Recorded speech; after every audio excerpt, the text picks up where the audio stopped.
क्या आपने कभी सोचा है कि जिस ब्रह्मांड में हम आज सांस ले रहे हैं वो कोई इत्तेफाक नहीं है?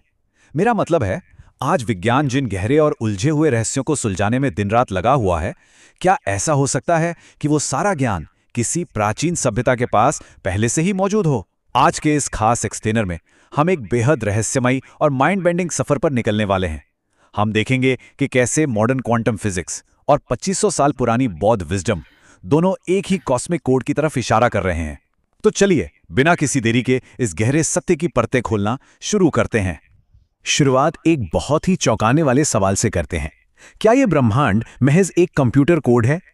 सुनने में शायद किसी साइफाई फिल्म का प्लॉट लगे, लेकिन विज्ञान की दुनिया में आज द सिमुलेशन हाइपोथेसिस पर बहुत ही सीरियस डिबेट चल रही है।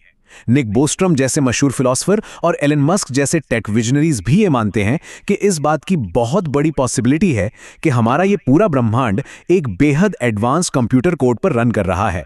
एक ऐसा मास्टर सिस्टम जो तय करता है कि लाइट की स्पीड क्या होगी और ग्रेविटी आखिर कैसे काम करेगी। 2500 सुनने में तो बस एक आम सा नंबर लगता है, राइट? लेकिन दिलचस्प बात तो ये है कि जिस कॉस्मिक कोड को आज के साइंटिस्ट अपने सुपर कंप्यूटर्स और क्वांटम लैब्स की मदद से डिकोड करने की कोशिश कर रहे हैं, उसे आज से 2500 साल पहले ही पूरी तरह से डिकोड कर लिया गया था, और वो भी मगध के घने जंगलों में, बिना किसी टेलीस्कोप या मॉडर्न टेक्नोलॉजी के। भगवान बुद्ध ने अपनी चेतना यानी अपनी कॉन्शियसनेस की गहराई से इस पूरे ब्रह्मांडीय सिस्टम को तभी समझ लिया था। भाग 1, डिकोडिंग द इन्फिनिट गैलेक्सीज, अनंत आकाशगंगाओं के रहस्य। अगर हम ब्रह्मांड के स्ट्रक्चर की तुलना करें तो नतीजे सच में हैरान कर देने वाले हैं। अंगुत्तर निकाय में भगवान बुद्ध और उनके शिष्य आनंद के बीच एक बेहद अद्भुत कॉन्वर्सेशन है। बुद्ध कहते हैं कि जहां तक एक चंद्रमा और एक सूर्य घूमते हैं वो एक लोक धातु है, और ऐसे हजार विश्व प्रणालियों का एक ग्रुप सहस्त्र चुलनी लोक धातु कहलाता है। जरा सोचिए, ये सीधे तौर पर हमारी मॉडर्न एस्ट्रोफिजिक्स की मिल्की वे ये गैलेक्सी से मैच करता है। और बात यहीं खत्म नहीं होती। बुद्ध ने त्रिसहस्त्र महासहस्त्र लोक धातु का वर्णन भी किया, जो अनंत ब्रह्मांडों का एक विशाल समूह है। ये बिल्कुल वही मल्टीवर्स या बबल यूनिवर्स की थ्योरी है जिसे स्टीफन हॉकिंग और मैक्स टेगमार्क जैसे आज के महान साइंटिस्ट समझने की कोशिश कर रहे थे। अब सवाल उठता है कि क्या प्राचीन ग्रंथों में एडवांस सिविलाइजेशंस का कोई जिक्र था? देखिए, आज का विज्ञान कार्डशेफ स्केल की बात करता है। यह स्केल हमें बताता है कि ब्रह्मांड में टाइप 2 या टाइप 3 जैसी ऐसी एडवांस सभ्यताएं हो सकती हैं जो पूरे ग्रहों या तारों की ऊर्जा को कंट्रोल कर सकती हैं। दूसरी तरफ अगर हम बौद्ध ग्रंथों को देखें तो वहां देव और ब्रह्मा लोकों का बहुत ही डिटेल में वर्णन मिलता है।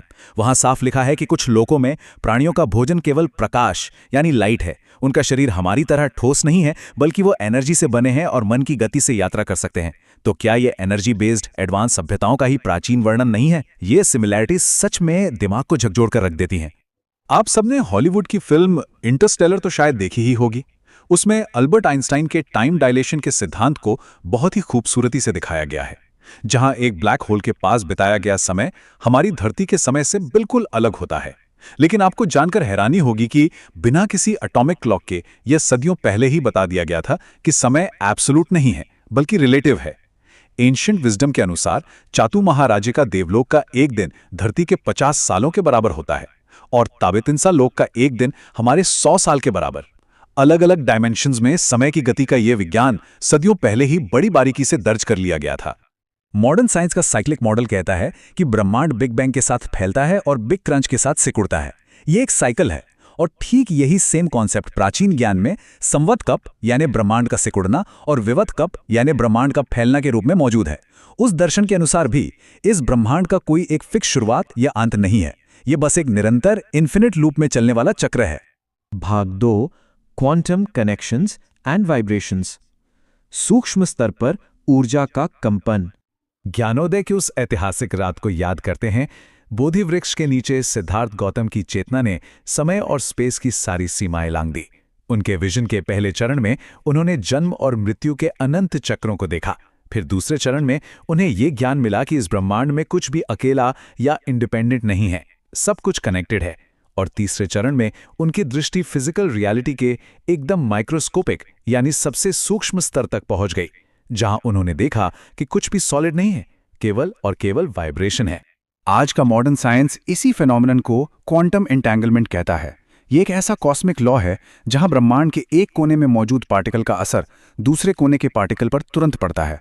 और कमाल की बात देखिए, सदियों पहले इसे सिर्फ एक शब्द में पिरो दिया गया था, प्रतीत्य समुत्पाद, जिसका सीधा सा मतलब है इसके होने से वो होता है। कोई भी चीज अपने आप में स्वतंत्र नहीं है। हम सब और ये पूरा ब्रह्मांड एक दूसरे से बहुत ही गहरे स्तर पर जुड़े हुए हैं। इस यूनिवर्स में सब कुछ लगातार बदल रहा है और इसी को कहा गया है अनित्य। हम जिसे एक ठोस शरीर या सॉलिड मैटर समझते हैं, वो असल में अरबों खरबों अत्यंत सूक्ष्म कणों से बना है, जिन्हें प्राचीन ग्रंथों में कलाप कहा गया है। ये कण हर सेकंड कई लाख करोड़ बार पैदा होते हैं और नष्ट होते हैं। और आज की मॉडर्न स्ट्रिंग थ्योरी भी तो ठीक यही कहती है कि ब्रह्मांड के सबसे छोटे पार्टिकल्स कोई ठोस बिंदु नहीं हैं, बल्कि लगातार वाइब्रेट करती हुई एनर्जी की स्ट्रिंग्स हैं। सब कुछ अनित्य है, सब कुछ फ्लक्स में है। ये ब्रह्मांड का वो मास्टर कोड है जो हर पल खुद को रीराइट कर रहा है। भाग 3, द पावर ऑफ शून्य, अहंकार और भौतिकता का विलय। अब मैं आपको साइंस का एक ऐसा माइंड बेंडिंग फैक्ट बताता हूं जो शायद आपके होश उड़ा दे।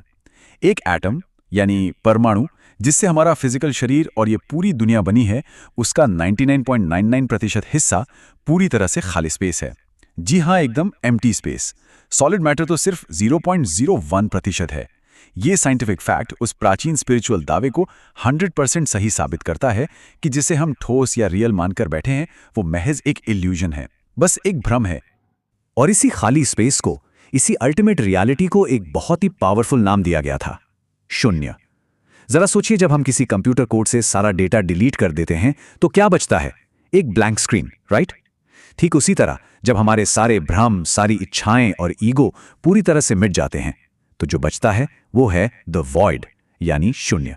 और यही निर्वाण की एक्चुअल स्टेट है, खुद के कोड को डिलीट करके शून्य हो जाना, ताकि हम उस इन्फिनिट स्पेस का, उस अनंत अस्तित्व का हिस्सा बन सके। भाग 4, द फाइनल पाथ, सत्य और भीतर की यात्रा। अब इन सब बातों के बाद एक बहुत ही गहरा और ऑब्वियस सवाल खड़ा होता है। अगर बुद्ध को ब्रह्मांड के इन सारे रहस्यों का पहले से पता था, तो उन्होंने इंसानों को रॉकेट या स्पेसशिप बनाना क्यों नहीं सिखाया? इसका जवाब उनके मुट्ठी भर पत्तियों वाले फेमस उदाहरण में छिपा है। बुद्ध ने अपने शिष्यों से कहा था कि जो ज्ञान उन्होंने दिया है वो हाथ में मौजूद मुट्ठी भर पत्तियों जैसा है, लेकिन जो ज्ञान उन्होंने नहीं दिया वो उस पूरे विशाल जंगल के समान है। उनका असल मकसद हमें आउटर स्पेस की सैर कराना नहीं था, बल्कि इंसान के भीतर के दुखों को जड़ से खत्म करके उसे उसके भीतर के ब्रह्मांड का यात्री बनाना था। तो क्या हम इस अनंत मल्टीवर्स में अकेले हैं, या फिर परम सत्य बाहर किसी गैलेक्सी में नहीं, बल्कि हमारे ठीक भीतर ही मौजूद है? मॉडर्न साइंस आज भी टेलीस्कोप और इक्विपमेंट्स के जरिए अज्ञानता के अंधेरे को मिटाने की कोशिश कर रहा है, लेकिन उस अंधेरे के पार जाने का जो सीधा रास्ता हमें 2500 साल पहले दिखाया गया था, वो रास्ता आज भी उतना ही रेलेवेंट, उतना ही प्रासंगिक है।